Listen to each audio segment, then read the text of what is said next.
بسم الله الرحمن الرحيم. اللهم ارزقني فيه فضلا ليلة القدر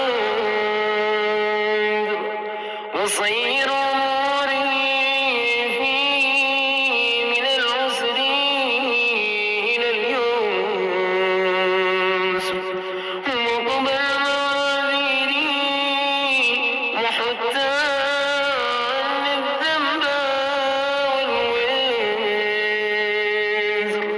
يا رؤوفا بعباده